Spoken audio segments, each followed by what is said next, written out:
Oh my gosh, this is the slowest. It's still happening. It's not. It's the metronoming. It's still metronoming. Metronoming. Quit metronoming. It's quoted. Quitted. Is it going to let us go past 8 minutes? I think we're actually recording right now. That's the problem with my focus lately. I've been. I think I have ADHD. At least all my internet searches think I have ADHD. My WebMD thinks. Because like now I get tons of recommendations on try this new app to calm your brain. Try this one to get productivity and not be distracted and not stuff. be distracted or something. I don't know. I couldn't finish the article. Couldn't remember. Yeah, but so every single ad that comes up, it's ADHD meds, ADHD apps on how to train your brain to be a better, more productive person. So I'm not going to spend money to go to a psychiatrist. I'm just going to assume that I have it because the internet told me. And then because the Dr. Webb said so, WebMD. Yeah. And then so I'm convinced now and it fits. It fits, it works, you know. You convinced yourself or you were convinced by the information you received? Yeah, exactly. By Instagram. And, but like, I'm not an unhappy person. I'm not depressed at all, but I do have these hangups and stuff and get stuck on things. And then, so I'm like going, okay, type in not depressed, but can't focus. It's like screams ADHD. And so I think that's what I got. But, and now I think all my friends have it. Every time I look around at somebody, they go, I just couldn't get out of bed today. I was so tired. I go, you got ADHD. Your brain's messed up. Take these pills that I found from a shaman. It's like, cause I got all these like things, on Instagram, things about like promoting your dopamine in the pill. You can like, and then all these ones about, take this vitamin, go do a keto diet, do all this other stuff. And I go, okay. Whoa. A keto diet on top of, okay. Yeah. Yeah. Well, that's a lot to take on, bro. I know. It's tough. You're a stronger man than I could ever be. I think I would be stuck on the ADHD part and then not worry about my diet. I don't know. They say it's good for you. But also there's some kind of electric headband that you put on your brain. Oh, goodness. And then you start going, training your brain with an app and following a bouncing ball and try and move it with your mind. And that sounds super fun. Did you get the Tesla implant too with that? Dude, it totally would. I bet you that would do it.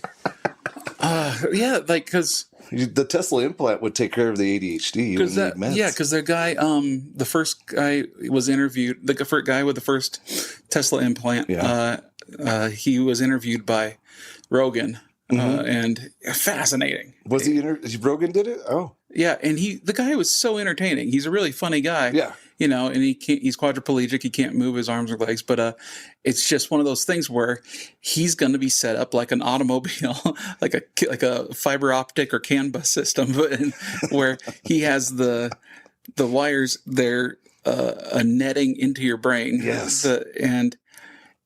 Then it will be running a signal to the other part past the injury on his spine. Yeah, they want to put another implant on his spine so that way it has communication between the brain and the spine, and the break in the spinal cord is. Yeah. Yeah, so it's on either side of the break, and then it just he communicates. Again, yeah. And then he can walk again and move his arms and legs. Do all that stuff. Yeah. I mean, that would be. But he had a problem. They had to go back and redo his thing because the wires didn't go in far enough, and they came out of the brain. Did you listen to the same? No. Podcast? Okay, because exactly. I read an article that showed that he they didn't put the implant in far enough into the brain, and the stems or wires or whatever came out of his brain, and they had to go back and they put him in deeper into his brain.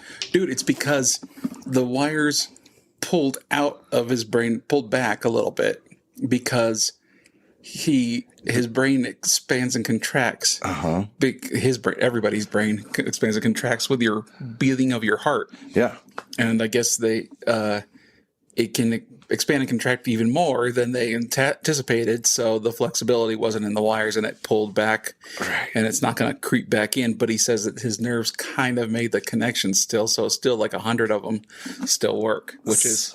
And they built the robot that installs that thing. Okay. A robot installs that, not a human being. Okay. Cool. And they built that robot to install it into human beings. So so one day, eventually- those robots are going to take over the world and install them in all the fucking living beings on the planet. Whenever you sleep, Whether it's going to be whenever you don't an look. elephant, a jaguar, they're going to install it into everything so they can control everything. Skynet's real. It's going to happen.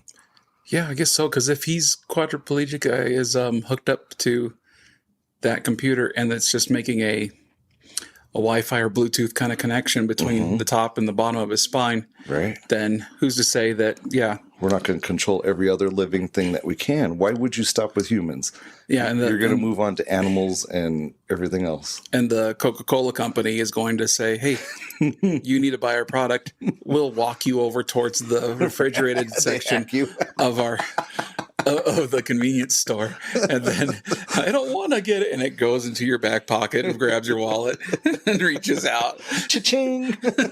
You walk out with 4 2-liters of everything that you can carry. You won't need your wallet anymore because they'll just scan your brain chip That's and right. charge it your credits that way. I know, but still, it's like, but it'll get you close enough to the tap device, Right. and you lean over and stick your ear onto it.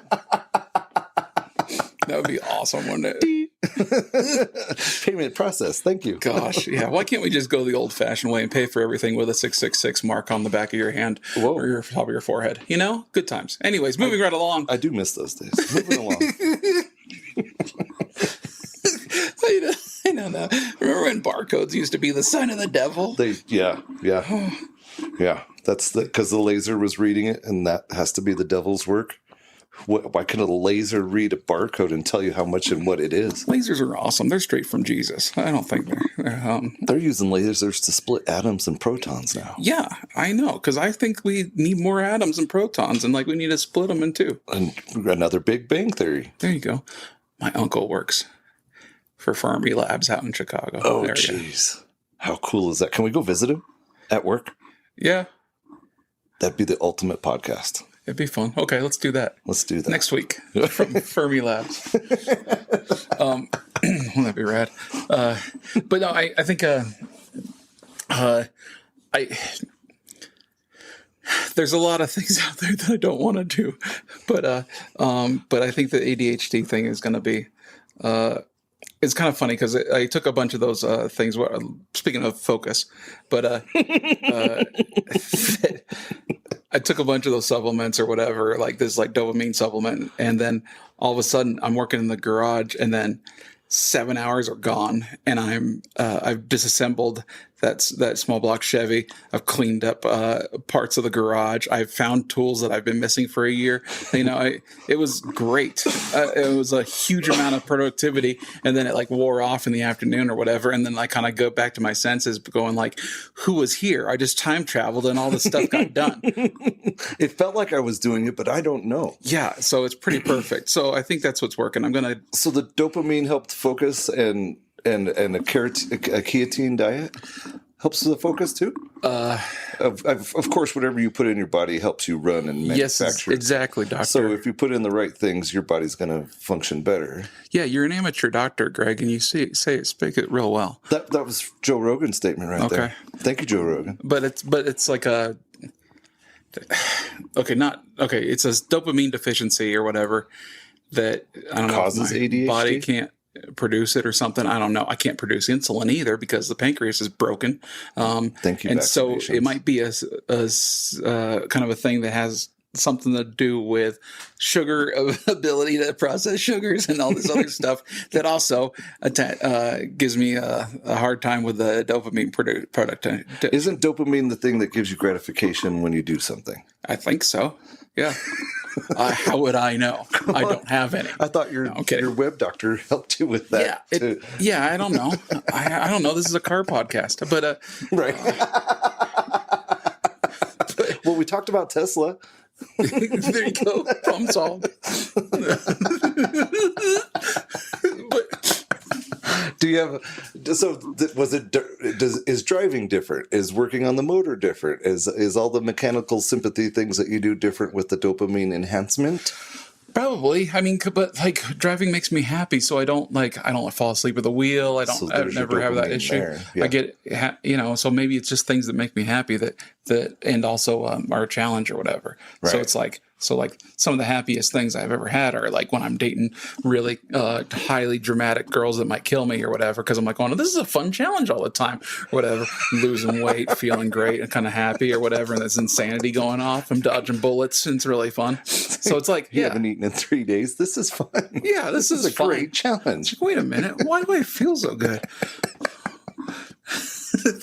Living on insulin and water and Mountain Dew. You're a problem. I'm attracted to you. Yeah. Insulin and Mountain Dew. Yeah. Yeah, for sure, dude. And like, I don't know. Do you ever get like an energy drink? Does it ever make you sleepy? Yes. Yeah. Okay. Sometimes, yeah. Yeah, same. Sometimes Isn't that those weird? prescriptions that everybody cries about keeping them awake, those things will put me to sleep. And the other ones that put everybody to sleep and keep me awake. So I don't know. My dopamine's probably messed up too. Ha, see, everybody has it. Everybody has ADHD. See one pattern or whatever, and then it's like, oh my gosh, yeah. It's like Everybody does it. it's like the lady at daycare that diagnoses every kid with autism Yeah. because her son has autism. So now she sees it in every other kid in the daycare. I know, dude, and and maybe that's why back, when I'm a kid or whatever, and I probably, and looking back now, I go, obviously I had ADHD in school because it's like I got A's and F's. I never saw a B or a C in my life. Yeah, nothing in it's like, between. oh yeah, I'm into this or I'm not into this. Not at all. Yeah. And then, so I think, yeah, that's how it was the whole time. And so it makes total sense. But, and if that teacher was there going, you kids have ADHD. And then my parents are going like, yeah, everybody in this class has ADHD. Yeah, right, commie. So the dopamine's helping with the focus and helping with the time travel too. That's really great. I just got a ton done that I didn't, that would take me forever. So you didn't have to use the portal. You got your own now Yeah. Dude. means of time travel. Yeah, and it's cheap. It's just caffeine. And- So okay, that begs the question: okay. what is the one odd car that would give you that dopamine? What would you get yourself a Citroen now? Well, cars make me happy, and I can obsess over them, which is also apparently an ADHD trait. I'm like, if I'm obsessed about cars, if I was obsessed about trains, I would be autistic.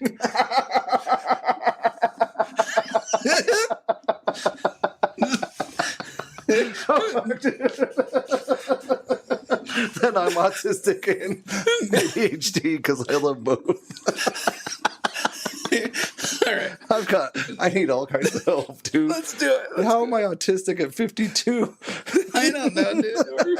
We're old guys, dude. It's happening. It's late onset, or maybe it's early onset, and you just don't know it because Early onset of dementia. there and was never an Alzheimer's. Instagram to diagnose us. Autism is the first step to Alzheimer's. Yeah. But yeah, I mean, like getting obsessed and then going down, like this hyper focus path or whatever of car stuff. And I bet you a lot of people tuning into this. You right now, you're the one who's autistic or you have ADHD because you can't stop thinking about cars all the time to the detriment of other things in your life. Yeah, you have so many cars saved on Marketplace. Yeah, you right now in your headphones. This is the person we're talking to. Or you have ADHD. Your basement working on the next creation, whether it be Exactly. yeah. And then if you love trains, you have autism, dude. Okay, if you talk about trains more than once a day, you're autistic. Oh shit, I'm autistic then. Yeah, or you're a literal engineer working for Santa Fe Railroad. BNSF. Yeah, but those are your only two choices. Sorry, man. My gosh, I never thought I'd be diagnosed with autism. What car makes you happy? Does driving make you happy? Off-roading makes you happy? Oh gosh, that's the most endorphin based thing, adrenaline based. Yeah, off-roading and off-road driving. How about driving the car that shouldn't be driven? That's an endorphin boost right there. The forbidden car? Well, the car that looks like it shouldn't run, that looks like it shouldn't roll down the road, and you're just mobbing it down the road, maybe 30 miles an hour, but you're mobbing that's all the cars I own, man, dude. They shouldn't be on the road. Dude. But I'm talking like, okay, let's say we're in that gun to the head, guy's here again. Yeah. And he's like, "You're taking this Centurion, or you're taking this Nissan Citroen. Multipla, Nissan Multipla. Fiat Multipla. Fiat Multipla, excuse me, the Nissan S-Car, S-Car Okay. Go." Well, okay, fine. Yeah. What's the car that would totally ruin your dopamine? Your dopamine and endorphin rush. Oh, Like, gosh. okay, I'm gonna give you a car, Greg, Oh. and then surprise, and then you have to act happy. And then the gun's to my head, and I have to do something. Yeah, it's like you open up a a box and it's for Christmas or whatever. You go and you like mom's looking at you, huh? Right. And you're like, I have to have a smile. I have to smile. You like music? You said you like music. Ricky Martin, that's music. We saw him on the television. You would love this album. You were snapping your fingers to that song. Come I on. saw you. You Yeah. like it. Ricky Martin's has one good song that you can listen to a couple times and then go 6 months and listen to it a couple times. Is She Bangs and Living La Vida Loca the two different songs? Yeah, but Okay. they have the same rhythm and melody, I I believe. didn't know if it was like I don't know why this came up before, but like I was talking to somebody and I didn't realize they were, I couldn't, or I said the lyrics to one thing and then they said, no, that's the same song. And it might have been. Okay. They're probably all the same song. It's the English-Spanish translation. Okay. I'm guessing. I'm only guessing. So I don't know wise. what I'm No, talking I about. think it's true. Let's just state it as fact, and then move on. Okay, I'll give you a car. How about this? That I think that is out of your character. Oh. Gosh, Christmas morning, bow on the car in the driveway. is 1999, 1998. Bright yellow, new Beetle, 2 liter, automatic. but that's not something I would hate, huh? You wouldn't hate that? No, that would kind of I could my immediate thought is Baja Bugget. It's a bubbly ray of sunshine. It is. And it has a flower pot holder in the dash, I hope. Have you seen? Do you remember Ronal wheels? Have you ever heard that brand? They used to make a wheel for that car that had a yellow center cap and white flower petal daisy shaped wheel spokes, Nice. and they were aluminum and they were amazing. Did they last in the curb check and everything? Oh yeah, they were made by. I mean, they went through the TUV standard or whatever for What were they for called? German. They're Ronal. I believe it was called Ronal. Ronal, and Ronald. put like daisy wheels under the search. Ronald Daisy Wheels. Yeah. Let's see.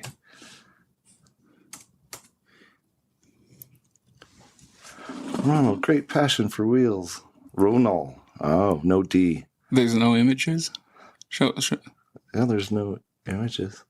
Let's see. There they are, right there. Bright white. And they were only in a Beetle. Look, and on a yellow Beetle right there. On a yellow Beetle. So my 1998 Beetle is going to go Baja. Gonna go Baja? Okay, Yeah. okay, yeah. Okay, some well big- then, put some big knobby new tires. subject for the, forget our brain problems, or maybe I guess we'll just define our brain problems throughout this thing, or give examples of Define them. etch them in stone as we go through the podcast. But the new subject of if I give you a car that makes you unhappy, how can you make it cool? How can you make this car cool? And Well, I think the simplest thing on this one is turbo it, and cut the fenders up and stuff like that. I know that the fender incorporate the headlights the bumpers incorporate into the fender and have the headlights and taillights halfway between both the bumper and the fender, and you'd have to do something about that. But that's the fun of the challenge, is putting some kind of a lift kit on it, for crying out loud, when having some big knobby tires on those daisy flower wheels. because essentially it's a Golf underneath. It's a VW Golf, so all the hot rod parts from the Volkswagen Golfs fit the Beetles. Oh, see? Now you're helping me out. Nice. Oh, I could help you out on this one. But Nice. there was also a guy, it just not come to mind, years ago, who did the side-by-side. Got a side-by-side, like a Polaris or a Can-Am, And skinned it?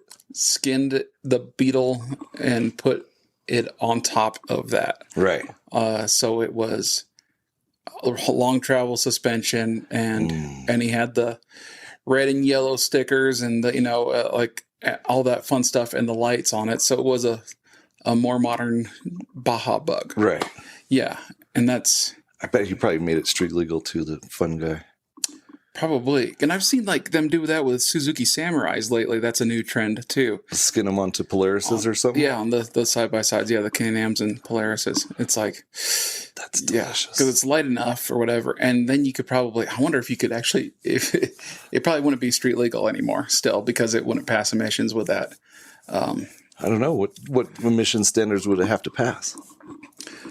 Well, I don't know. Like, that's the thing. Like, I mean, some of these towns way up in the mountains, you can actually, if they're out more unincorporated or Right, further- if they have windshield and wipers and signals and stuff, they're they're rural- allowed to drive on yeah, the but road. you can't drive it in Denver here. But it's like, but Right. you can actually drive it on the road, like you're just regular Can-Am that you get out of Yeah. the Yeah, 'cause a lot of power those- sports places. A lot of those are already set up for that kind of a scenario where they're signals and road-worthy, stuff, yeah. quote unquote. And that's my argument, I guess, against that kind of a vehicle, the Can-Ams, is that I would much rather have a overbuilt Suzuki Samurai than a underbuilt Can-Am car. That's reskinned That, to look like well, the Zuki. Can-Am. Well, I mean, I love the idea because they perform and they can fly over dunes and all that fun stuff. Yeah.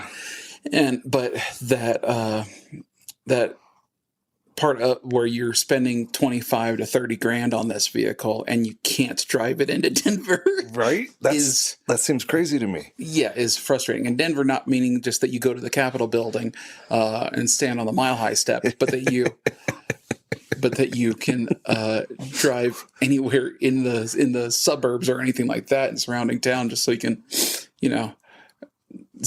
not just go to a mountain town where the only civilization is a Walmart. So I think that having purchasing a Can-Am car versus purchasing a Suzuki Sidekick or a Samurai.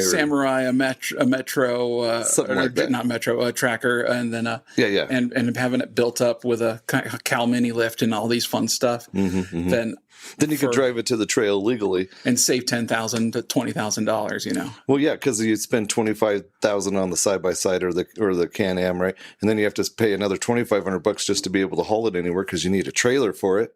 Yeah. Because you can't drive it anywhere. And then you have to have a truck big enough to haul that trailer and side by side. So Okay. you're looking at $100,000 habit Yeah, easily. I guess so. And then the gas to put in it, tires to put on it, and then the fuel to drag it up to the trail that you're going to drive it on. Everything like that. Why wouldn't you just have the Suzuki in the first place and drive it to the trail, et cetera, et cetera? It's way smarter. They're not any wider than the Can-Ams. They're probably narrower. Well, I think the only reason, there's only one reason, one versus the other. Okay. The Can-Am, you can blast 60 miles an hour up that trail, and the Suzuki, you cannot. No. No matter what you do to that Suzuki, unless you put Can-Am suspension style Okay. underneath it. Then you're spending fucking 30 to 40 grand on your Suzuki, so you can do the Can-Am Can-Am. style. So you can. Can-Am. That's how the song goes, right? Is that the Bing Crosby song? We just wrote their new jingle. There you go. I think okay, deal. I guess so. The high speed dune kind of a thing. That with a smaller lighter vehicle. With the suspension that's made just for doing that. Because I notice when I'm in my Toyota and I'm running around the trails, I'm going 10, 15 miles an hour thinking I'm having a blast. I pull over because there comes a slew of side-by-sides or whatever. Yeah. And they're passing me, slowing down to 15 miles an hour. And then as soon as they get past, they're back up to 20, 25. Okay. They're fucking rocking those trails, dude. And I'm like, that would be so much fun. Okay. That I can see the appeal in that. Maybe it's just one of those things where I'm like, because I haven't experienced the Can-Am at speed. The only thing I've side by side that I've been in is generally more of a agricultural thing. I guess it's more of an ATV. Like The John Deere side by side with style. the bed in the back exactly. and stuff. Yeah. Yeah. So it's like, okay, that might those ones frustrate me. Yeah. You know, so that's like, I'm like going, this is buy a Ford Ranger, you know, buy Exactly. 89 to 95 Ford Ranger and or whatever, and use, pre-runner the hell out of it. Yeah. yeah, pre-runner that, you know, or what? Yeah, exactly. Maybe that's the answer too, to a Can-Am, because you could get quite a bit of pre-runner for Ford Ranger for that price. There's so much support for that scenario. Yeah. For 35 grand or whatever. Yeah. I imagine you could do quite a dang bit. Yeah. My buddy Chad was going to buy one of the newer Razors side by side. It looked like it was a miniature race car, right? With big knobby tires. It had the turbo from the factory. It was $28,000. He's like, yeah, man, check it out. The next week he broke his clavicle and backed out of it so he could get his shoulder fixed and everything, right? You know, he's a good guy that prioritizes his bills. Gosh. Smart guy. But I mean, I'm thinking to myself, 30 grand for a toy that you can't drive on the street, that you have to have a trailer for, and you have to put time aside for it to enjoy. So you're spending 30 grand for a lifestyle change, number one. If you already have that lifestyle, then you're not changing it. But he's a single dad and doesn't do that every weekend. So I don't know what kind of full utilization he would get out of that. Yeah. But at the same time, if I had that, I would make it a point to go every weekend and blast the tires off of that thing. Gosh. Yeah. 30 grand for a lifestyle change. I mean, I bet you people pay more for a sex change. The tangents today. Inside thoughts got outside. Sorry. Moving right along. So, okay, Christmas morning, gun to your head. You walk out on the driveway, and there's... Gosh, Christmas morning would be ruined by it with a gun to your head, but everybody's been there, man. Right, we've all been there. We've all been there. We've all felt that. The Marcos Mantis. This is... M70 is sitting on your driveway. This is like a fiberglassy car. And your mom's standing there going, huh? Yeah? Huh? A Marcos Mantis, you ignorant slut. I would love a Marcos Mantis. I would jump for joy. Even though they're known for short-circuiting and burning down to the ground. Totally fine. Opportunity to rewire it with American Auto Wire. American Auto Wire. From nose to tail. Get rid of Lucas, the Prince of Darkness, and get going. That thing's bitching as heck. It's Marcos Mantis. It's from so ugly what that it's year? cool, right? That's a 1972, I believe. Okay, this is a car that you have to lean into. As in, it's a... Tell me what you mean by lean into, because I know what I mean by that. Well, like, that you go further down the rabbit hole of this thing, because make it even more Marcos C. Mantis-y. Is that even possible? Look at that bubble top thing. It is an awkward shape. It is a door wedge with extension. Like it's a station wagon the sports car. It's almost like they took the Triumph TR7 and made it a 4-passenger car or something. Yeah. This is a small car, and I will not be able to fit into it. So the first thing you're going to do is make it roomy. Lower the floor. Yeah, you have to cut the floor out. You lower it down, and then you start fiberglassing the seats in so that it's part of the chassis. You know? Yeah. Structurally engineered that way. Yeah, exactly. Yeah. That way, when you're racing at 200 miles an hour, you're confident. And there's something to it of like people going, "What the heck is that?" And you go, "Oh, it's a Marcos Mantis. Let me tell you about it." Let me tell you about it. And then you pull out your folding chair, and then you start. Yeah. Like the gentleman with the Saab with the back glass that breaks. The poor guy, the Sonnet. Yeah. I thought you were going to throw out a Sonnet at me. This is significantly cooler. This is at least rear drive. And it has sporting intentions. And they usually came with super cool mag style wheels. Oh, I don't doubt that. I bet you they are mags. Back in the 70s. They're probably magnesium wheels. Yeah. All kinds of colors to choose from. I don't know. It's kind of weird, but it's kind of cool. And they are very bright colors. You can't like buy it in black. It looks like I don't it's like see a golds black and oranges. And there's a black one on the Transport. There you go. Probably driving it to the paint booth to get a wilder color. It's not as unfortunate, I think, as you were hoping for. I Greg. believe that's a 72 Mantis. The 70s are a little bit nicer, if you ask me. Hideaway headlights. Yeah, that's a difficult one to love. One of 32. There's only 32 of these left. Darn it. Yeah. Pop-up headlights, though, does go a long way It to helping. does. It does. I don't know, man. That's a weird car, but yeah, you're kind of looking at it going, is it a... It's a weird car, but I can always make it better Right. And what would you do? Baja? by changing the character enough. No, it has to be low. It has to be low and sharp looking. And I think I go more cyberpunk with it. Oh. And Oh, yeah. You are the cyberpunk guy. yeah, that's me. Totally. No, but I think it's funny. But like, yeah, that same thing that I said a few episodes ago about that Ferrari 400, That's where I was going with the where it cyberpunk guy. goes, where you go, "Oh, this is not conventionally pretty, and people wouldn't go, oh, that's amazing. It has a weird curve over the rear wheels, and you kind of go, I get what they were going for. Kinda. But yeah, that one, you want to cut the roof off of it and Start from scratch, perhaps? yeah, so then cut the roof off, cut the front of the car off of it, and then the body and chassis and platform and electrics and engine.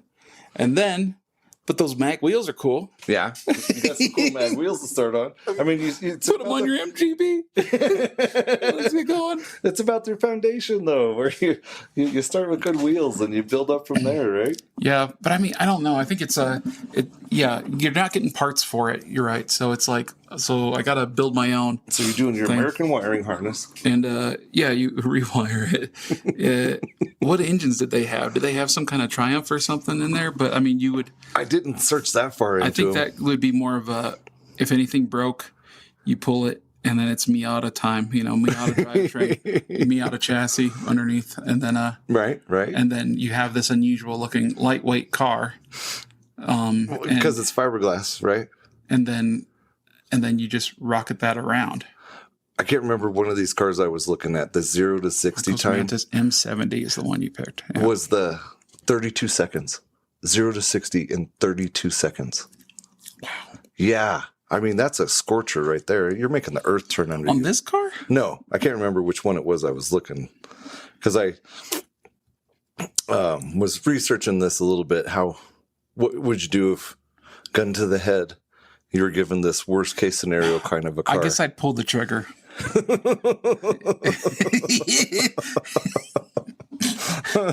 I don't know. Some of it does look a little bit like the early 80s like Transformers, where they were Oh, yeah. when they were transformed into a car, but they also had to fold in half into 4 different directions. So And like, be a robot, yeah. yeah, so the seams didn't quite line up, the front and the rear didn't quite line up, but Yeah. that's what it looks like. This thing looks like it is just hodgepodge together. Yeah, there's another Mantis that was newer than that. This one in the background picture, that another Marcos that was. The headline is "The styling was a disaster" on hotcars.com. Those quarter glasses. What is with that huge vent window in the door? I mean, it's taking up half the freaking door. Because if they made the window any bigger, it would not be able to roll all the way down into Right. the door because there's so much other door mechanisms. So they put this quarter window on the door so far back that doesn't turn and vent, just so it could slide the Stationary. window door. That thing cost $3,500 in 1972. Okay. So not crazy expensive back then. A Range Rover 3500 was $2,300. Yeah, crazy expensive. Okay. $1,200 more than a Range Rover? In today's money, and converted from pounds to American dollars, that's $570,000. I'm pretty sure. You're really good with math. Thank you. I'm going to trust you on that one. Okay. So, yeah, that's an unfortunate looking car. Oh my gosh, dude. I couldn't believe. I'm going to put a picture of this up on Instagram for the the notes page for this episode. But all these cars will be up on Instagram on the notes page that we talk about. But this Citroen, I mean, everybody says that this is an ugly car. I think it's pronounced Citroen, but whatever. Citroen, yeah. like okay. citrus. Citroen. Okay. Okay. The Citroen. You're saying okay. Everybody says they're ugly. I think they're great. 2CV. Yeah. Yeah. I think they're great. No, that one was the people's car of the fridge. So you could go out to the fields and plow your fields. And the more you know about that car, the more interesting it becomes. And the more likable it becomes, if you ask me. Yeah. It's a little air-cooled thing and easy to work on. And it was the design or the design challenge, I guess, that Citroen gave to their engineers was make it be able to ride across an open field and with your passenger in the front passenger seat holding a basket of eggs. Yes. So it would not crack any eggs across the way. So it had a really uncrated eggs, yes. Yes, a really soft suspension. And you couldn't barely roll them over. They would not want to roll over. They were just indestructible almost. And a cloth top that would roll back, and seating for 4 or 5 and a pinch. So you came out on Christmas morning and that was on the driveway, you'd be ecstatic. Yeah, it would be all 12 horsepower of it, man. It would be. I would be ecstatic if that was on my driveway Christmas morning. A lot of like these British automotive journalists are buying them and and driving them together, and hanging out with each other. The guy from the Intercooler and Chris Harris, right? The Top Gear British guy. Well, there's something to be said for him. Yeah. So apparently there's something in there that one of those don't knock it till you try it thing. How about a good old fashioned checker? Like the Checker Cab Company checker car? No, I don't like it. How would you make it better then? I'd put it back into service and make money off of it as a taxi cab. First thing I'm going to do is LS it so that it's reliable. American Auto Wire it so it doesn't let me down. Okay, fine. Okay, let's say you're given like 2 frame rails. I sparked a thought of an LS engine and like let's say you get a 6-speed or a Tremec T56. Okay, you get an LS 3, and then you have a nice modern independent suspension around, maybe a roaster shop chassis. Okay. So then you get those things, and you're sitting at $40,000. Oh, you got wiring. You can do brand new wiring across it. Maybe the GM, E-Rod stuff or whatever you want to call it. Get it all set to go, exhaust and everything like that. How many hundreds of billions of cars could you put that chassis underneath? All you have to do is shoehorn the body around it. So, I mean... Gosh, you could do that to billions of cars, yes. And so that could be the answer for all of these, is that... Unless you're a Ford guy, then you're Coyote motoring it, right? Sure. Right. Yeah. Unless you're a Mopar guy, then you're Hellcating it. Hellcating it, yeah. But you're still having the roadster shop chassis. You're still having whatever power plant you wish, right? Then you could fix any car. Then it's just down to styling. Then you could have the Marcos. Hand me the Saab Sonnet, probably the worst car ever. Marcos Mantis, let's do it. Marcos Mantis, we could put them both on that one chassis. Right. Together? Dude, that Mantis looks huge. It looks like it's 12, 14 feet long. It's not. It's small, dude. That thing, you could fit 15 of them in this garage. So are you going to put a good old-fashioned Etzel on that? You're going to put yourself a Granada on that? Because they would all drive great then, Right? It doesn't matter because you have a chassis stiffness already designed by Roadster Shop. You could put anything on top of that. I don't know if you could put an S-Cargo on top of it. That S-Cargo doesn't have enough room for V8 and 6 Nissan made a car that was a K car that was a delivery wagon called the S-Car. It looks like it's straight from Whoville, man. And it had a curved rear back, and it was inspired by that 2CV that you were talking about. The Citroen. Oh, really? Yeah. I didn't know that. See how the front windshield curves back and everything? Yeah. I saw one here in America. I sent pictures of it to my buddy Anthony and everything because I was like, "You're weird. You'll like this weird car." And but it's an interesting little car because it was because Nissan was building weird stuff like the POW and the Figaro and this S-Cargo all about the same time. They had this like wild streak of fun designed, quirky cars. And it's just this little 2-seat, like optionally only 1-seat Right. delivery van that's tiny. I love the round van windows in the sides. Yeah, and had a little, totally circular. 70s van windows on Yeah, the side. exactly. And a sky roof. It's not, it doesn't roll back, but it's clear. I don't know. No, oh yeah, maybe. I bet you it would get you some air. What about the Fiat Multipla then? I mean, that's not much different than the freaking Escargot. No, and that has like a weird proportion, very alien proportion. That thing is just wrong. Look at that thing. Yeah, And there's headlights below the windshield, for Christ's sake. yeah, above the hood of Above the the car. bonnet. Yeah. Okay, here. Okay, I'm going to give you this gift of a car. Okay. I spent a lot of money on it, and I appreciate it. And I'm excited for you to take it to the car show with us, so you can display it. Show worthy. Okay, Yeah. this is going to be great. And you can talk to the rest of us, and everybody knows this one. The other Subsonic guys. They wish, man. It's faster than the Subsonic for sure. Oh, I'm stepping up then. Chrysler. Oh, shit. And this is like a hot rod guy's car, okay? Polara. P. It does begin with a P. T. And the activity is right in the name. Cruiser. PT Cruiser. I think that would be the dumbest car to buy. I was having a discussion with Christy this morning about Merry Christmas, Greg. the PT Cruiser, the HHR, Yeah. Yeah, Chevy said, that's a PT Cruiser so rad. We're gonna hire that Let's guy. do this. We're hiring that guy and bringing him over to GM and Yeah. giving us a splendid package just like that. I know. Yeah, because There's nothing better than a splendid package like that. we sold out of our SSR El Caminos, and now we need to get an HHR. R, as you pronounce it. But Cruiser, The PT Cruiser's on my driveway Christmas morning. how do you make it cool? Move.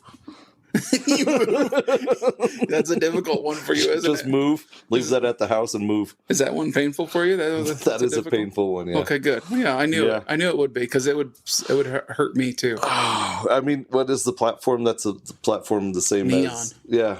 So you can soup it up like a neon and stuff like that. But Oh other than yeah, you that, could do that. What was the fast neon? The SRT4. Yeah, That was a fast neon though, for a freaking 2-liter neon, that was pretty. because it was turbo. Yeah, It was pretty outstanding. They did a bunch That of those neon- motors at Lincoln Tech. I remember at a gas station with a guy. I had my hopped up Audi at the time, and this guy had spent way too much money on this neon, getting it faster. And I'm like going, I go, it's such a weird car. And I'm walking around, and I start going, because I read about it, but I didn't know if it was true or not. I go, do you have hand crank windows in the rear? And he goes, yes, but I have electric windows up front. I go, shouldn't that be opposite? It should be, yes. Because you can't reach the back windows from the cannot. driver's seat, but if can't. you had a switch to roll them down, You could reach the passenger you window. could reach the passenger to crank it down. Shouldn't that be opposite? And he goes, oh, like that was a real deep sigh. Like, because he was kind of thinking, could I change this out? Because it was like Chrysler or Dodge or whatever said at the time, oh, we're saving weight because it's a race car. And it was like, that was like the only car I thought of, or I remember that would have, electric windows up front and hand cranks in the rear. I forgot about that. Yeah, And it was kind of funny, you know. I totaled a neon once in a hailstorm. Oh, really? Yeah, Because of the hail? yeah. I was driving from here to North Dakota for the weekend, and right past Cheyenne, hail. Got $6 worth of dents. I didn't totaled stop. it. I kept driving. Oh, And then when the windshield got so bad that I couldn't drive anymore, I went to the next rental place and exchanged it. really? Okay, you were rentaling it. Rentaling it? Yeah, Oh my rentaling gosh. it. And I got the insurance that time for whatever reason, thank God. But that thing, and then when I got to South Dakota, there was another hailstorm. So I have a feeling the second one got totaled also. Yeah, you're trying to change the subject from your PT Cruiser too much. How do you make it cool? Get back on this. What do you do with the PT Cruiser? Cut the top You're off. hot rodding it out. They made a convertible one. You want me to get you a I see it convertible? right there. Yeah, okay. 2-door convertible. I'll buy you the convertible PT Cruiser if that's what you like. Well, okay. Because people are going like, remember, the more money you spend on this, the more people think you like it. Right. Well, I'm going to do the Fred and Dave Dirt Every Day thing where I'm going to 4x it, throw 1-ton axles underneath it, and turbo that 4-cylinder. 4-cylinder, push it. Then front have drive. a 4-to-1 transfer case so that Okay. the lack of power isn't shown so much. Gosh, and then you like paint it black and put Gravedigger logos on the side. No, the top's cut off. Remember? Oh, that's right. It's Okay. going to be a 4-door convertible. It is a car because it's like trying to mimic cars of the past or some other flavor of thing. Like, It's like a mini Suburban almost, a mini 50s Suburban. yeah, because it and I totally thought that was, what was it trying to emulate? It was some Chrysler of the past, but I don't really think it matched up. Chrysler had a Suburban in the 30s and 40s, actually. Okay, Dodge Chrysler had a Suburban. probably called a Town and Country or No, something. it was called a Suburban. Really? Okay, it was Yeah. called Suburban. No, okay. Yeah. Because Chevys weren't called Suburbans back then. They were called carryalls and stuff Oh, that's like right. that. Because like Suburban was more of a type of vehicle, not necessarily the Yeah. that Body brand. name, stuff Okay. like that. The Chevy Suburban It'd be came like out, called minivan or something. I think they were called carryalls until 67 body style came Oh, out. really? Okay. I didn't recall that. Because that HHR had a little bit more in common with, let's say, a Yeah. 1950 a Suburban. Agreed. If you with the same shape of the hood, Mm-hmm. basically. But if you want to go there, though, I think the SSR looks more like that body style.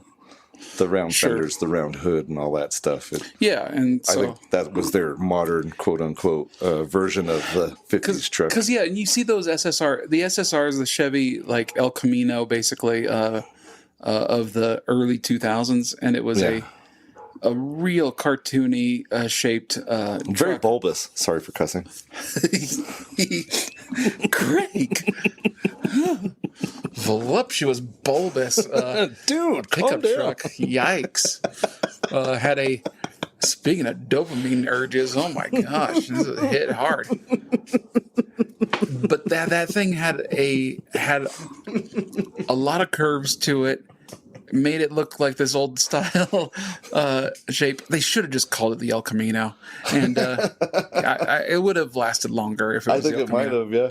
And it was in these bright colors, and it had these like 22-inch wheels on it and stuff. Didn't they have like the 20s in front and 22s in back? Yeah, and they're real wide and everything like that, but just 2-wheel drive, and they had like a 6-liter V8 DLS, and And the a guys lot of that have were them love automatics. them. And they were retractable hardtop. Yeah. And this tiny truck bed that was under a tonneau cover. Yeah. And the tonneau cover would pop up, and it was like permanently attached, you know. Yeah, you couldn't take it off. So- yeah. It was a real interesting like design exercise, and they didn't make much of them, but it's like you go, wow, General Motors had the guts to make this thing. Like the Prowler. Yeah, the Prowler of the Plymouth Prowler. That's an interesting one too. But but I've seen people make this one cool. The Prowler or the SSR? The SSR. In what capacity? So apparently, Why does he laugh first? the Trailblazer components Oh, yeah. bolt in there, and the Trailblazer SS stuff, Yeah, yeah. all that performance stuff. So you can make it an all-wheel You drive. can make it all-wheel drive. fun bag. And then they supercharge them, turbocharge them. Because I saw one. I was at back in my dent repair days. I saw a SSR in the body shop there that was getting painted, all blacked out, and Murdered out, you mean? yeah. And I'm like going, that's the nicest SSR I've ever seen. And it had different wheels on it, and it was lower than usual. And the guy there, the GM tech, goes, wait till you see what's underneath this or whatever. He pops the hood. There's some bright red powder coated Whipple on the top of it. And he goes, and it's all-wheel drive. And it's I'm like, so I witnessed it in my, I'm like going, oh my gosh. That's delicious. I go, okay, that's kind of cool. Right. That's so unexpected, and you're making it different. And it was all of a sudden kind of serious, blacked out. And you go, and the wheels did a lot of heavy lifting, getting rid of the cartoon nature Helping of it that look car. good and stuff. Yeah. Yeah. Okay. So That makes me think of those videos I've seen where the guys have the mid 80s Monte Carlos and Cutlasses, and they all-wheel drive those. yeah. Oh, that is so delicious watching those things do four-wheel burnouts. Yeah, because those things are kind of like, they're not. And again, I believe they put the S10 style Cyclone Oh, okay. all-wheel drive scenario in that. Yeah, I love the idea of making fast all-wheel drive muscle cars. Anything all-wheel drive that's fast is just delicious. Like WRXs. Yeah, that's you're right. Sorry. No, I assumed that you were just gonna hand me, to do a gonna Subaru say, hey, step. hey, what Subaru am I gonna hand you? Sugar, so that you can. I'm make going to it hand you cool. the Tribeca B9 then. My sister had one. Not for long. I got the side eye on that one. And it wasn't reliable. I don't know. me. I don't know a single. Subarus just hurt everybody I love. They're spitting on my family members and loved ones. It's just like, I don't know what happened, but it's like Fuji Heavy Industries gets out of bed in the morning and says, "Sugar, we're going after your family." Just yours, Sugar. Yeah. Nobody else's. Apparently, everybody else has a great thing. Jacob had a rough time with it. Dude, I mean, he's picking all the ones that are already blown, though. So we took this one over to the Subaru guy. He's like, it's got this problem, but we just fixed this one, and you can buy it from us. That's pretty cool. That's what you do. Get all the ones that are broke, fix them, and sell them. Yeah, I think you could make a real good living fixing broken Subarus. Mm-hmm. I'm not saying that you wouldn't be making money as a Subaru mechanic, because there will always be a demand for your help. Always be a demand for your help. Yeah, exactly. I'm saying that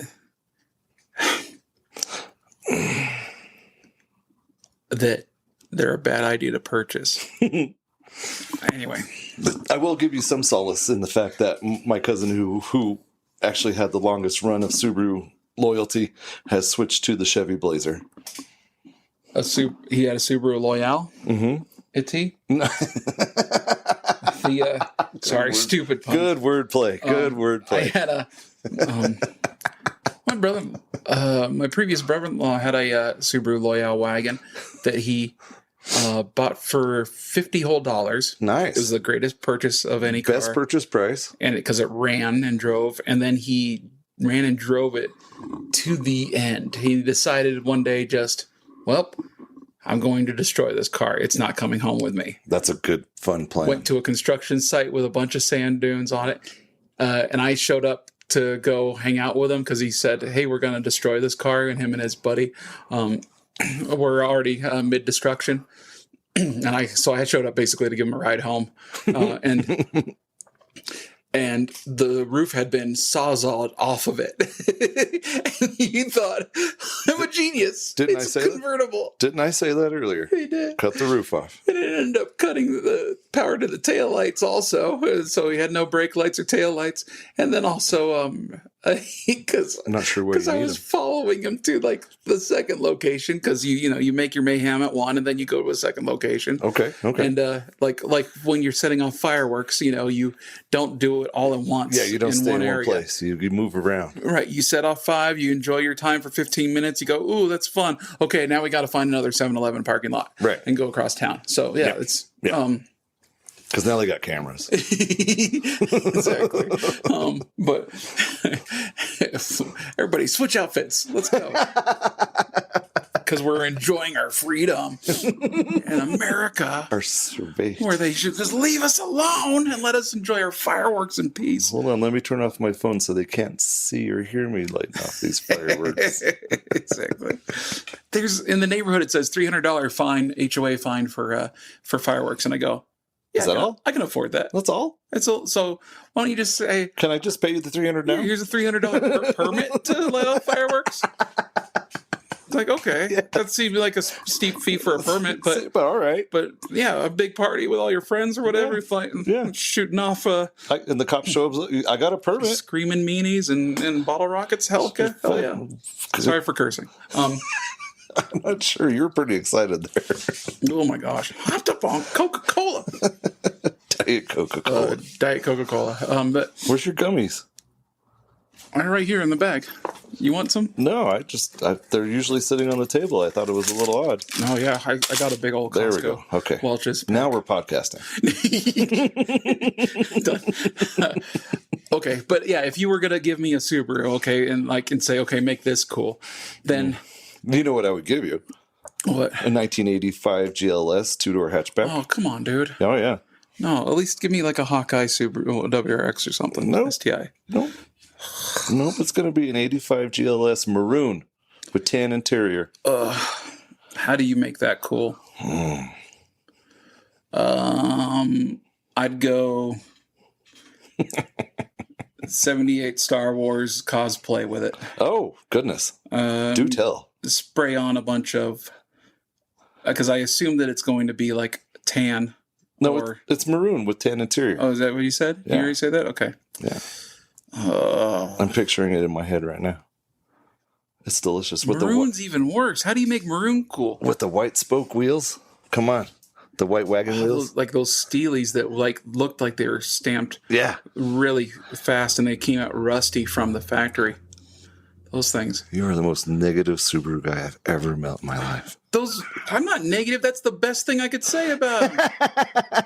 Was the quality of their wheels that even suck. No, dude, I don't. But I would do like, yeah, you could do the blast. Like start airbrushing photon blasts on the sides of it. Oh, okay. And, like it's been through yeah, a photon blast war. yeah, like it was on the set of that. And some of those early 80s Subarus had like the middle emblem was a headlight. Yeah, so lit up, yeah. So This those one? things are kind of cool. So I'd make sure that happened. This is what I'm picturing right here. Yeah, exactly. Yeah, the three-door hatch. And it is all-wheel drive. So you do the emulate everybody that is doing that with their Crosstreks right now with the lift kits. No. And yeah. the knobbiest little BFG tires. And, General grabbers. Okay, yeah. And big roof racks and everything like that. Right. And There it is. There it is. Yeah. Oh, the maroon ruins it, dude. That's a tough color, dog. A tough color. I think you do gold to accentuate or to match the maroon paint. I don't know if there's too many other colors besides that tan, the maroon, white. They had baby blues and silvers and stuff, but they didn't have much as far as options and colors. And then can you engine swap? There you go. There's a lifted one. Maybe you do as best you could rally, but maybe you just do. Can I repaint this thing? If I'm cutting the roof off, absolutely you can. Okay, then I repaint it Subaru Rally Blue. I put the yellow 555 on it, but I do all the lettering like more 1980s lettering. Yeah. Okay. Exactly. Yeah. So it's more that kind of digital clock kind of lettering or whatever. With the photon blast on the side too. Maybe a little bit. Maybe I get rid of that idea and we do yellow okay. wheels. I do blue, and then I go rally lights in the front, and so it looks like Group B from back then. Right. And I swap out drivetrain because it's still a flat 4 on this It thing. is. Yeah. So maybe there's enough room and enough sawzalls or whatever else Yeah. to put a turbo. You think Roadster Shop has a chassis for that?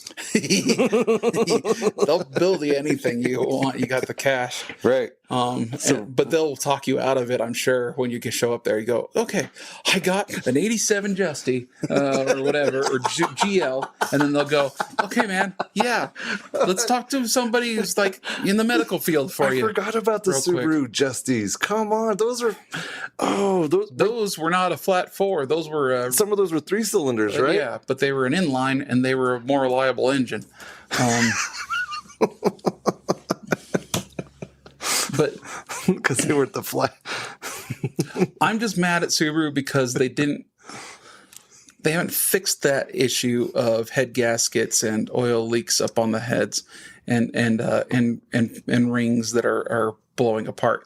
Somehow Porsche can get away with throwing 650 horsepower through this thing reliably all the time, but with a flat Fuji six. Heavy Industries doesn't give a fuck. The cars are thrown away. Sorry for cursing. The cars are throwaways in the first place. You curb it really good, and the frame's bent. So Yeah, It's the a worst thing throwaway that car. Subaru makes is their cars. the Fuji makes. The Fuji makes his cars. Yeah. Yeah. They make a great helicopter. They make great. They make attack helicopters tanks and tanks. I mean, tanker armaments. ships and shit like that. Yeah. They, Amazing They build stuff. all kinds of great stuff. And but then it must be like some kind of tax haven for Subarus or something like that. that's where they put all their losses. Exactly. Yeah. And then they donate to dog rescue things and stuff like that. It's like, okay, yeah, it has to be a tax and write-off. plant trees. Yeah. Yeah. I think that's it. I think that's the game. The Justy wasn't so bad. What? That's probably my favorite Subaru. Oh my god, that's the one I like the least. How ironic is that? Yeah. How ironic is that? Great gas mileage, just 4-wheel drive. It's whatever. It, Kind of a Bertoni style. I slam the door too hard, it breaks. Okay, I hate it. You're right. No, I'm just saying it's a. What was the other one? The SVX was weird, but that was very un-Subaru. Oh, the yeah. really curvy kind of Eagle Talon. Wasn't that Ben Swain's? Didn't he have one of those? Oh, yeah? Yeah, did he? He had a SVX, didn't he? Okay. And he traded it for the wagon, Oh, okay. if I remember correctly. Yeah, it was interesting. Like, you could only get it in an automatic. Yeah, I remember So that. it's like, that's a challenge to make cool. Yeah, Because you have to manual swap it. slush boxes are no fun. Yeah, and they weren't turbo; they were 6 cylinders. They were big sixes and flat sixes. What was the Subaru that had the turbo then? Well, it would be there. There would be the Imprezas and stuff. Anything that was WRX or STIs. No, I thought there was something funky back then with that the window rolled down halfway and it was turbo and it was automatic. There was an earlier one that was that XTX or X. Oh, man, it was on here. If you go back, but it was also that was a On here? 2-door, very much more like the Loyale kind of chassis, but it was a technical tour de force for Subaru at the time. It was way more XT? XT. Maybe it's XT. XT Turbo. There you go. It's really angular. Yeah. Yeah, that's it. With the wide single tail light on the back. And the windows that didn't work Yeah, correctly. Subaru XT Yeah. turbo. It's a door wedge too. Yeah, it's interesting. And pop-up headlights and stuff. Kind of looks like the Honda Prelude at the same time. It looks like a Triumph TR7. Yeah, it was really angular. I think that was a like a Bertoni or Giargo design. Giargo. I like the accent. I'm stroking out, That man. was good. You smell toast? Yeah. He'll get back to it. Let me take a sip of soda, and I think we'll get back to it. In a gummy. I have a gummy. Okay, what about just Malays, early 2000s Korean cars? I think I would get you that. Yeah, you saw me. I showed you the picture. Of which passing. one? Well, Christmas morning. Here it comes, 2007. Hyundai, Oh. before they got good. Accent. Oh. GS. Come on, give me a scoop.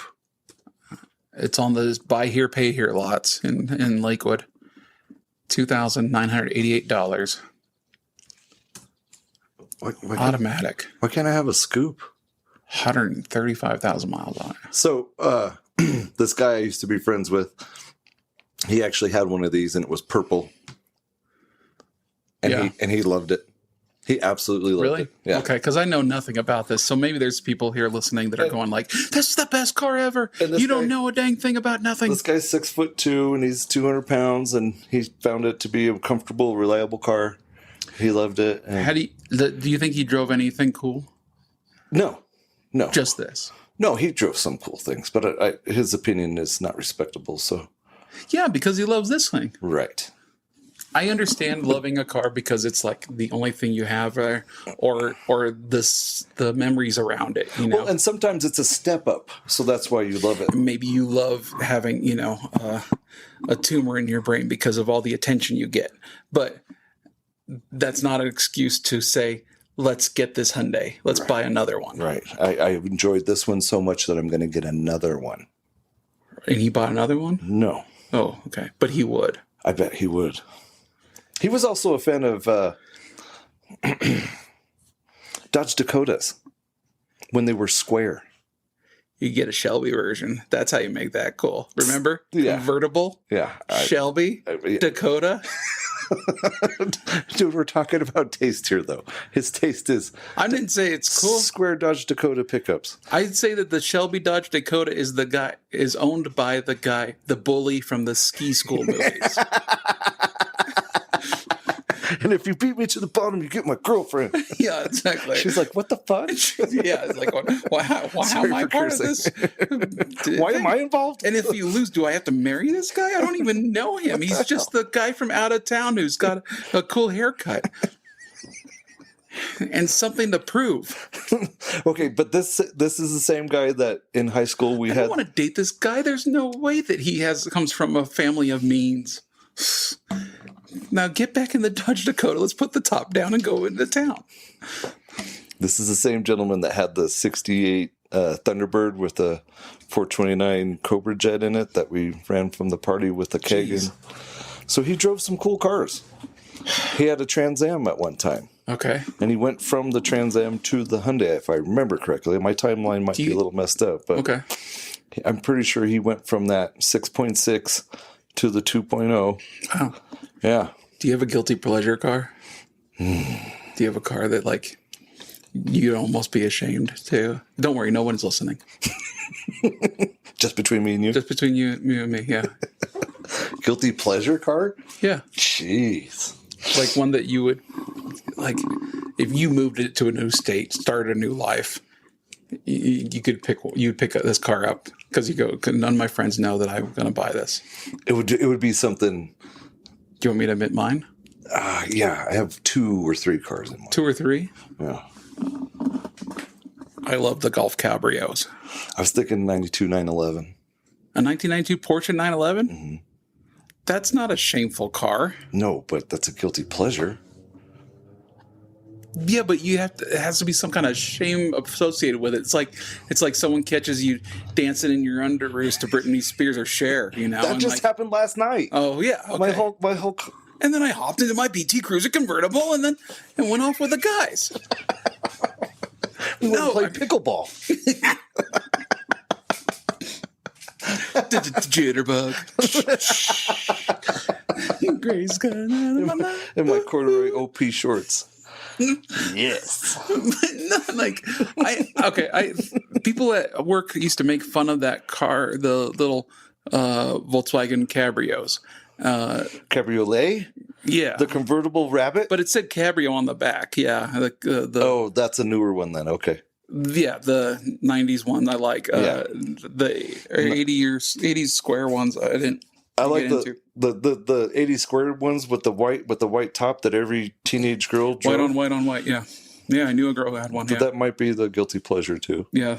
Because some of those were GTI versions. And they had a bunch of you had to fill that one with beach balls or something like that. I mean for me it'd also be a Miata because those are chick cars to me, but so many guys are out there racing them. Yeah, this is my cool ass Miata. I had one. Who'd you get it from? Your mom? No. Yeah, my mom bought it new, and then I took it and I made it a race car out of it. I bought it from a guy who was like 6'4". I'm just saying. And you had raced it on either the moms have them or the race car. I had to buy tires immediately on it because it'd been raced so hard the weekends before. Mm-hmm, mm-hmm. That's what I'm saying. There's no in between with the Miata. No. Either it's a chick car or it's the tuner car.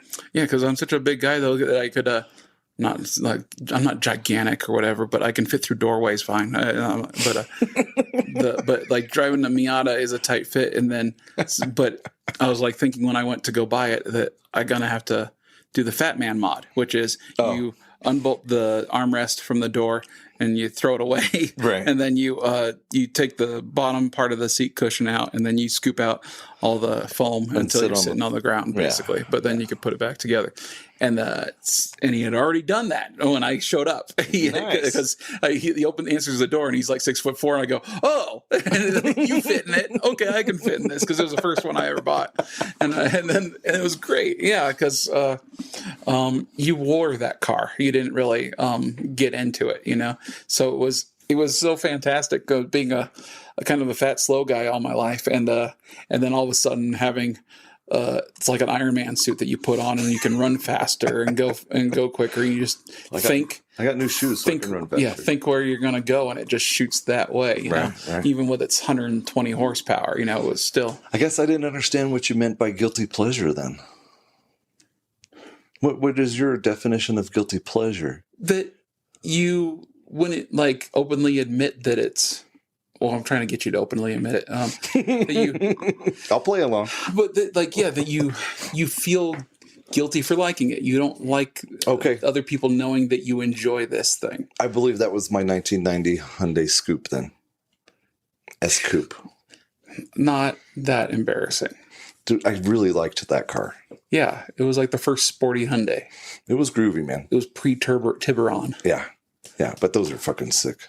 Ugly. Stupid. I hate Tiburons. Okay. Sorry, Colton. But the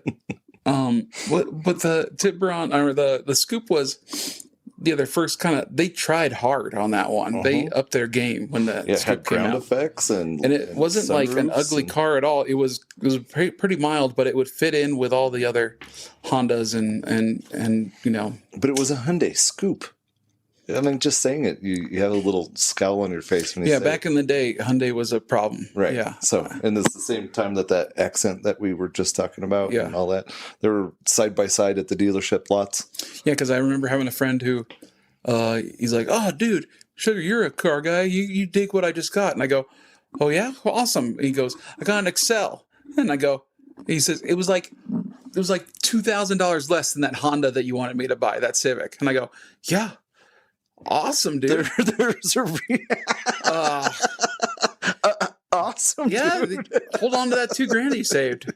That's awesome, dude. A month and a half, dude. Because he walks away and Jason's like, "Oh, well, what do you think?" And I go, "It's gonna burn to the ground in like a couple months." 5 weeks later, dude, my car burned to the ground. No, it didn't. Yeah, caught fire, dude. I predicted it, but I was way off by 3 weeks. And yeah, it burnt to the ground in the Safeway parking lot or something like that. I forgot. Did he do a stereo install or something? Why did it burn to the ground? I don't know, because he didn't. We were just skater kids. We didn't really care about maintaining cars, and I think that probably has had oil, fuel, whatever leaks. Who knows? And it burnt, and then caught big fire, and he tried to put it out. Pouring whatever he had on it, I guess. Mountain Dew. Yeah, maybe, and not enough, and he just got away from it. Burnt to the ground. Man, I've always been pretty successful at putting out car fires. Yeah, same. Even without liquids. Dirt's really good. Yeah, because you kind of know when it's beyond what you can deal. Yeah, I don't know. When that turbo on that Ford was burning on the side of the highway, I wasn't sure I could get that one out, but I got it out. What car was that? What's Ford? Uncle Simon's, I think it's a 89 or 90 F-250. And diesel. Yeah, and the turbo ran away? Way hot. No, it didn't do the runaway. It just got hot. And it got so hot that everything around it started on fire. Wow. And he pulled over on the side of I-70 and he's like, I go, "Do you have an extinguisher?" And he goes to the truck, look for the extinguisher, can't find anything. Somebody brings us a Red Bull, pour the Red Bull and it doesn't do much. It just kind of cooled what it was going to, but didn't put out any fire.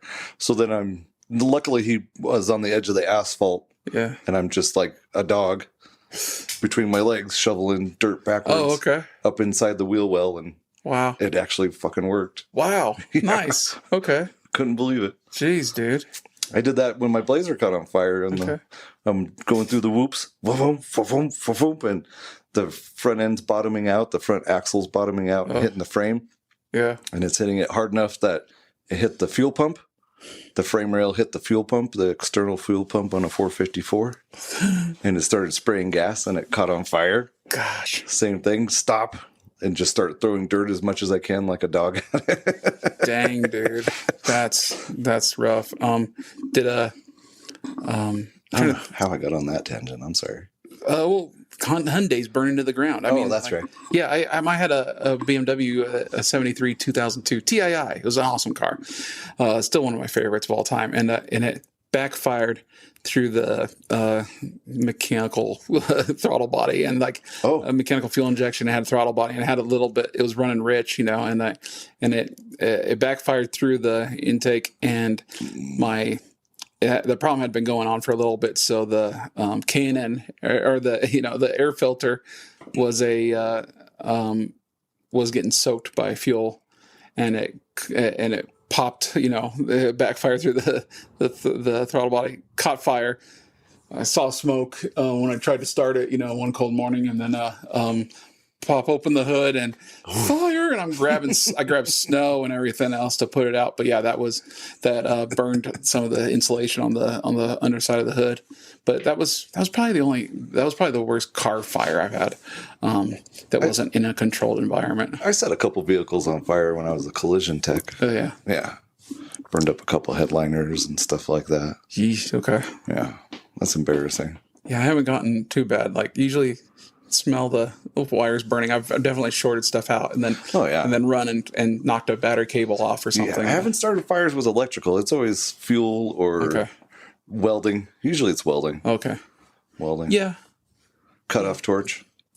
Yeah. I've started a lot of fires with that Not thing. taking into consideration something that's behind the panel that you're cutting. Why would you? Well, it's their fault they were back there. Yeah. Their fault, meaning the upholsterer. Yeah. Meaning I didn't look behind there. It's their fault. Amen. No, people should be planning for that kind of stuff, those scenarios, and they never do. So are you going to LS the Justy then? I'm confused. No, I guess K-swap. Okay, swap it. Make it a Honda. Yeah. Got it. I don't know what would fit in there. Maybe you just do the WRX or STI Drivetrain in there. 2-liter turbo engine and drivetrain. I don't know what fits under the hood of a GL Electrify or a it. Justy. A Justy though, I mean Justy you could sorry, that was the Subaru GL conversation. If you're Justy and making it cool, there's the GR Corolla. Oh yeah. That's tiny now. Yeah. Has the 330 horsepower. What is it? Some monstrosity. Out of 3 cylinders and all-wheel drive. So delicious. It's a rally car. It's a Group B rally car. It's so amazing. I totally dig it. I was just talking to a guy, a cop at my church who owns one, and it's just like, it's so cool. He says, yeah, it's too expensive to the payment and everything, and the markups were crazy everywhere. It took me forever to get this one without having a crazy $20,000 dealer markup. So he ended up somehow paying window sticker for it, but it's a cool car. Can we get him on the show? I'll ask him. I'll get him on. That sounds fun. Yeah. A cop who likes to go fast. Yeah, and he has car chase stories.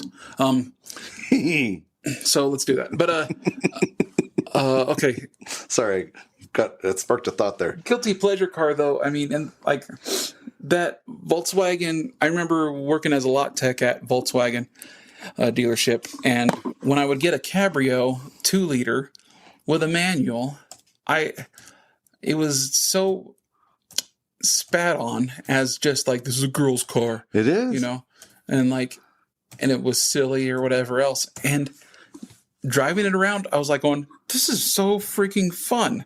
And like all the car magazines saying that this Mark III Cabrio was dumb and nobody likes it. There it is right there. That one. And it was a blast. People called it the boots basket, and because it had a handle that you could carry. and nobody wanted to drive it. Sorry for cursing. Sorry for cursing. Yeah, if you ask me, it's the next version of the Cabriolet, the It is. white on white. Yeah, it is. So yeah, I see But why. that car, I don't know why that people like no other techs wanted to test drive it, and we had to put miles on it to replicate a check engine light or something like that. Right. So I drove it for 50 miles around town. Got my slushy, at 7-Eleven, went driving, Made new up to the friends. mountains, and it was delightful. And then I saw like years later, Delightful. There's the problem. You thought it was Yeah. Delightful. it was It wasn't awesome. It wasn't bitching. It was delightful. Yeah, it was well damped and sporty enough, and the little engine was fairly torquey. So there's your guilty pleasure. Yeah, I would own one, and not change much, because you could go nuts. You could put a VR6 swap, and you could Right. do turbo kits, and you can lower them and everything like that, which I've seen before at like VW shows, and they're kind of cool actually. But they're always chicks, dudes. Dudes are feminine. They got better haircuts than I do, yeah. Right. Right. But they're not. Point proven. But it's still a cool car, because all the same Hot Rod GTI, for some reason you weld a roof on it and all of a sudden it's cool. But Okay, so this is a cool car too then. I think I might rather that than a Mustang too.